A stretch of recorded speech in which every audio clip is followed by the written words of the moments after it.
নমস্কার বন্ধুরা, ডালে ঝোলে অম্বলে আপনাদের সবাইকে স্বাগত জানাই। আজকে আমি বানিয়ে দেখাবো পটলের বড়া বা পটলের পকোড়া। গরম গরম ভাতের সঙ্গে কিন্তু এই পকোড়া খেতে কিন্তু দারুণ লাগে। তাহলে চলুন দেখে নিই পটলের বড়া বা পটলের পকোড়া আমি কিভাবে বানাচ্ছি। এখানে আমি 5টা পটল নিয়ে নিয়েছি। পটলের সাইজটা দেখুন, ঠিক এইরকম একটা সাইজ হলে বেশি ভালো হয়। এবারে আমি পটলের খোসাটাকে ছাড়িয়ে নিচ্ছি। পটলের খোসাটাকে আমি কিন্তু পুরোপুরি বাদ দেবো, একদম একটুও খোসাটা রাখবো না। দেখুন আমি কিন্তু পুরোপুরি বাদ দিচ্ছি খোসাটাকে।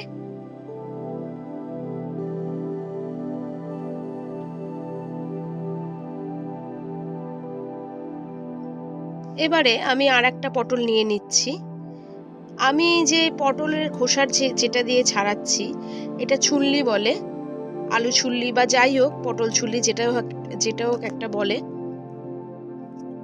আপনাদের যদি বা বাড়িতে না থাকে ছুরি দিয়ে বা বটি দিয়েও পটলটা কিন্তু ছাড়াতে পারেন। তো প্রত্যেকটা পটল আমার ছাড়ানো হয়ে গেছে, দেখুন কিভাবে করে ছাড়িয়েছি, একটুও কিন্তু পটলের গায়ে খোসা লেগে থাকবে না। এবারে আমি পটলের মুখটা কেটে নিচ্ছি। মুখটা কিন্তু একটাই মুখ আমি কাটবো, দেখুন। তো প্রত্যেকটা পটলের আমি এইভাবে করে মুখটা কেটে নিচ্ছি।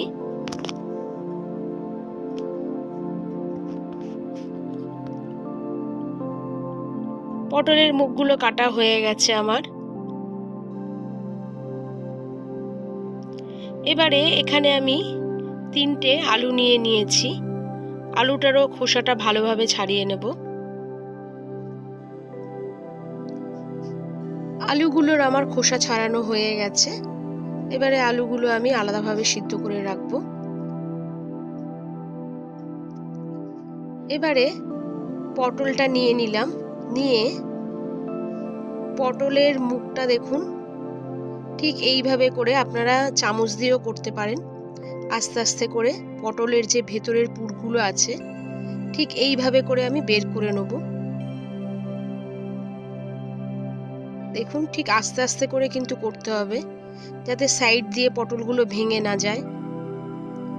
দেখুন আমি কিভাবে পুরটা বের করছি।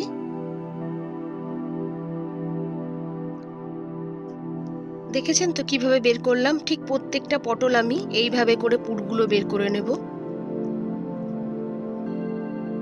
পটলের পুরগুলো আমি বের করে নিয়েছি। পটলগুলো আমি খুব ভালোভাবে ধুয়ে নিয়েছি। এবারে এই যে পটলের যে পুরগুলো আমি বের করেছি, এবারে পটলের পুরগুলো নিয়ে নিলাম মিক্সির মধ্যে। এটাকে কিন্তু ভালো করে আমি বেটে নেব। বাটা আমার হয়ে গেছে।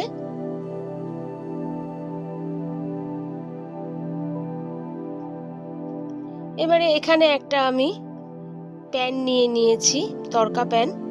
দিয়ে দিলাম 1 চামচ গোটা জিরে, 1 চামচ গোটা ধনে,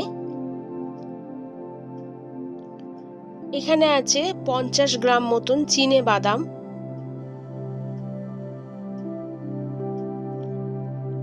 এখানে আছে একটা দারচিনি, 2টো এলাচ, 2টো লং আর 2টো শুকনো লঙ্কা। শুকনো লঙ্কাটা ভালো করে আমি একটু চিড়ে নিয়েছি। এবারে মশলাটাকে খুব ভালোভাবে ভাজতে হবে। শুকনো মশলা লাল লাল করে ভাজবো। তো মশলাটা আমার লাল লাল হয়ে গেছে, মশলাটাকে আমি নামিয়ে নিয়েছি। এবারে এখানে যে আলুগুলো আমি 3টে কেটেছিলাম সে আলুগুলো সিদ্ধ করে নিয়েছি। দিয়ে দিলাম আমি 2টো কাঁচা লঙ্কা কুচি, আর দিলাম এখানে 1 চামচ আমচুর। আমচুর দেওয়ার কারণে কিন্তু স্বাদটা আরো বেশি বেড়ে যাবে। দিয়ে দিলাম স্বাদ মতো নুন, আর দিলাম আমি যে পটলের পুরটা বেটে রেখেছিলাম সেই পুরটা দিয়ে দিলাম। এবারে ভালো করে আমি আলুগুলো ভালো করে মিশিয়ে নেব।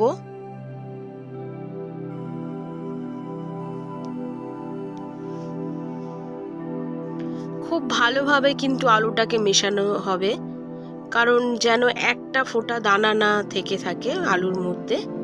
দেখুন আমার আলুটা ভালোভাবে মেশানো হয়ে গেছে। এবারে যে মশলাগুলো আমি ভেজে রেখেছিলাম সেই মশলাগুলো আমি বেটে নিয়েছি।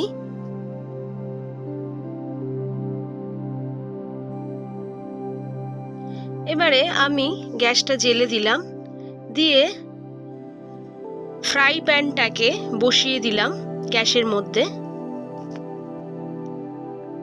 দিয়ে পরিমাণ মতন তেল দিলাম। তেলটা আমার গরম হয়ে গেছে। যে আলুগুলো আমি মেখে রেখেছিলাম সেই আলুগুলো আমি এখন প্যানের মধ্যে দিয়ে দিচ্ছি।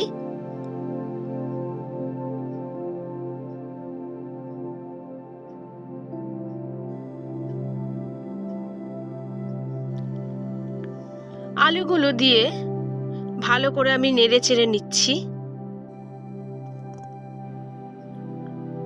বেশ কিছুক্ষণ নাড়ার পর তৈরি করা যে ভাজা মশলাগুলো দিয়ে দেব। বন্ধুরা, আমি যেইভাবে করে তৈরি করছি পটল পকোড়া বা পটলের বড়া, এইভাবে করে একবার বাড়িতে তৈরি করে দেখতে পারেন। অসাধারণ কিন্তু খেতে লাগবে। ভাজা মশলাটা দিয়ে এবারে আলুর সঙ্গে ভালো করে আমি মিশিয়ে নিচ্ছি মশলাগুলো।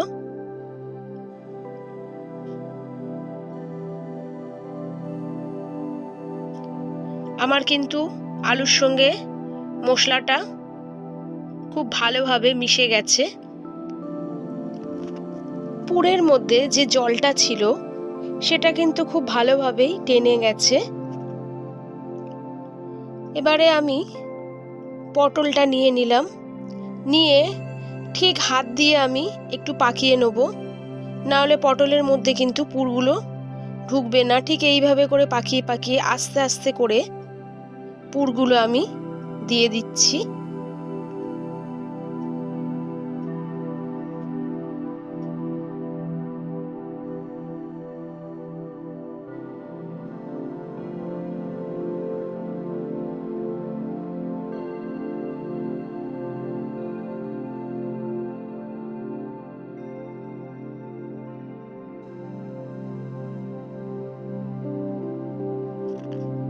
পুরগুলো কিন্তু দেখুন ঠিক এইভাবে করে আমি দিয়ে দিয়েছি। হাত দিয়ে একটু এটা চ্যাপটা করে দিলাম।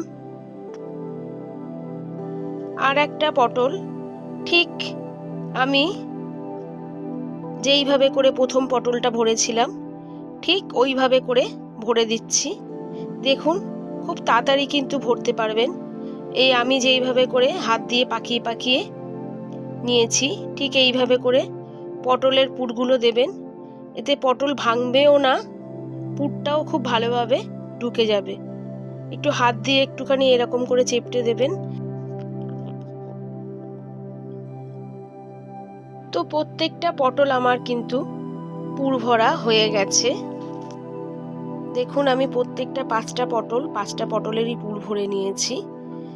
ঠিক এইভাবে করে পুরটা ভরতে হবে।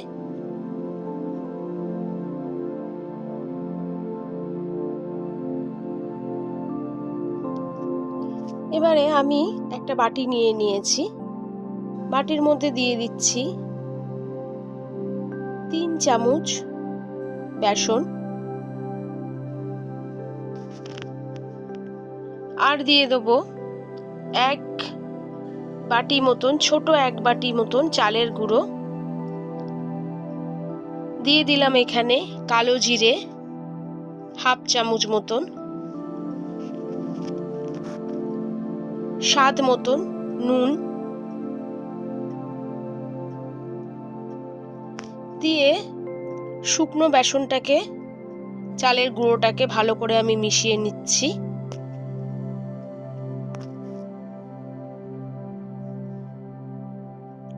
আমার মেশানো হয়ে গেছে।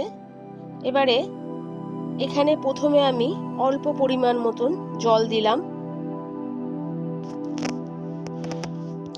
জল দিয়ে একটু মিশিয়ে নিচ্ছি। মনে হচ্ছে আর একটু জল লাগবে, তো তো আরেকটু জল আমি দিয়ে দিচ্ছি। এটা কিন্তু খুব একটা ঘনও হবে না, আবার খুব একটা পাতলাও হবে না, ঠিক এইভাবে করে বেসনটাকে গুলতে হবে। বেসনটা আমার গোলা হয়ে গেছে। এবারে একটা পটল আমি বেসনের মধ্যে চুবিয়ে নিচ্ছি। এখানে আমি কড়াইটা বসিয়ে দিলাম। কড়াইয়ের মধ্যে দিয়ে দেবো পরিমাণ মতন তেল।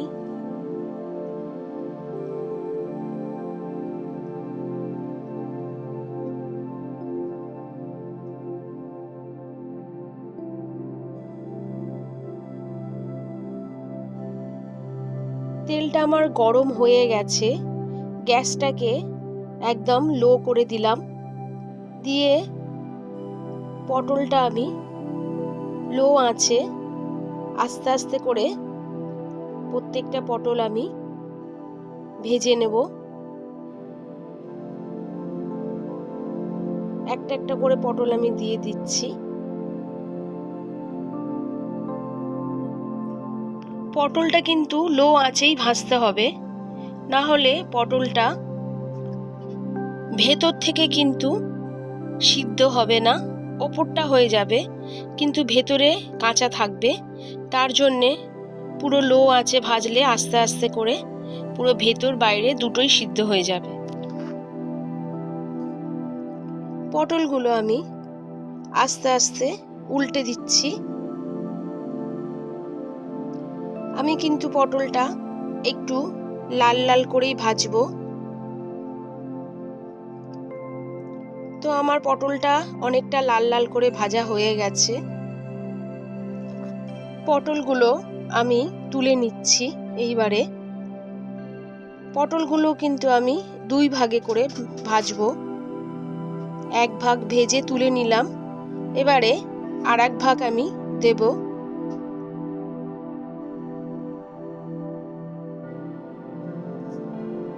তো আর এক ভাগও আমার ভাজা হয়ে গেছে। দেখুন প্রত্যেকটা পটল আমি এইভাবে করে লাল লাল করে ভেজে নিয়েছি। পটল পকোড়াটা আমার পুরোপুরি রেডি হয়ে গেছে। তো আজকে এই রেসিপিটা আপনাদের কেমন লেগেছে অতি অবশ্যই কমেন্ট করে জানাবেন। লাইক শেয়ার সাবস্ক্রাইব করতে ভুলবেন না, আর পাশে থাকা বেল আইকনটা অতি অবশ্যই টিপে দেবেন, যাতে সবার আগে আপনাদের কাছে নতুন নতুন ভিডিওগুলো পৌঁছে যায়। আজকের মতন টাটা, বাই বাই।